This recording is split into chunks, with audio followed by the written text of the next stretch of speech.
Hello again. On this tutorial for Shipyard, we are going to be adding the fluid detector. So our ship can actually float on water and feel a resistance and all the good stuff. So let's begin by going to our prefab, go to detector, add component. From here we can already see the component we're going to be adding, the dynamic fluid detector. Add this, and as you can see there are many stuff that we can add. The buoyancy is what you want to add if you want a ship to be buoyant, of course. There is density, the buoying radius. Usually set this to the same. The buoying radius is going to be the radius that are where it feels the buoyancy in quotation marks. So this means that if, let me create the water. If this is the water, this is going to intersect with the water and try to keep this gap, and it will simulate as if it was a sphere, not a cube. While this isn't realistic, it is easy on the game's computation, and if you want more realistic approach, you can add multiple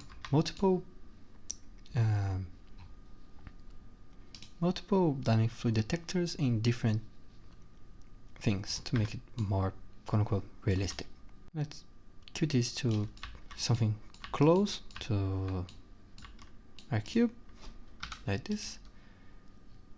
There is density, there's density, the submerged curve, drag curve, they can check against waves.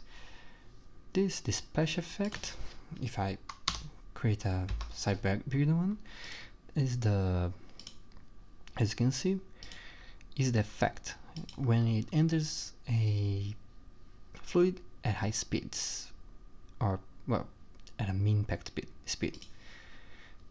And well, it can be set to all these fluid types. It is just a particle, because we don't care about this, we only need to see it working. We can set this to 0. There's donor-based forces. If you want in code, set this to don't be affected by fluids for some reason. This is the splash route for the splash effects, drag, angular drag, all the good stuff. Well, now let's toy with this a bit. Let's set this density to 0.1. Actually, really small density. Let's save and build the asset bundle. Gonna take a while. Voila, it is done. We can go here, select, go to our project, drop here, and build. It is done. We can go to here and start the game again. Now that we are here on the shipyard, we can finally spawn our ship, our cube, and well, here it is. As you can see, while the atmosphere is a fluid, the setting for it to be actually affected by gravity is a little strange. As you can see, our cube is vibrating for some reason. Is this because of how unit works or how the buoyancy works? I'm not sure.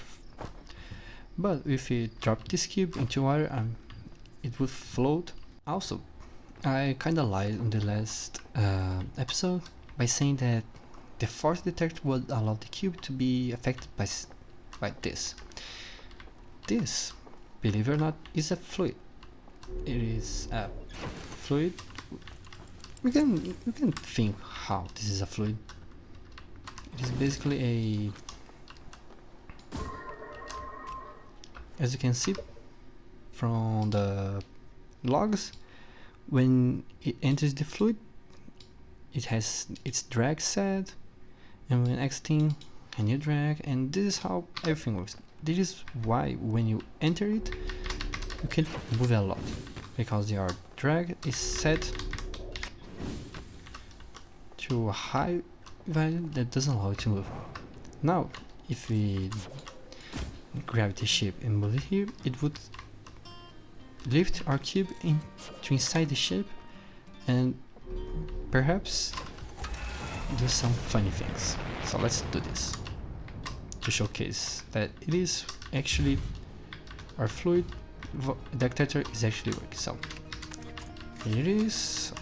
Let me align up this better.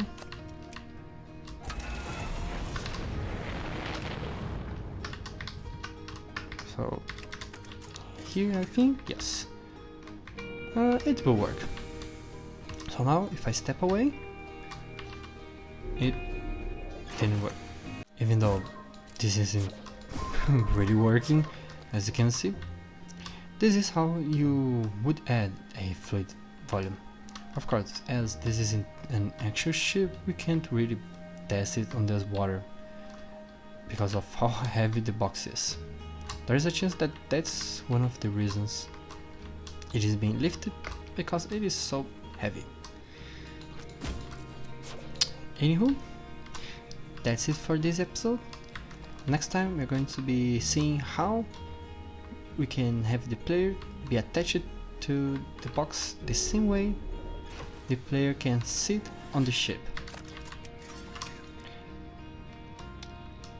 Anyway, until the next time, see ya!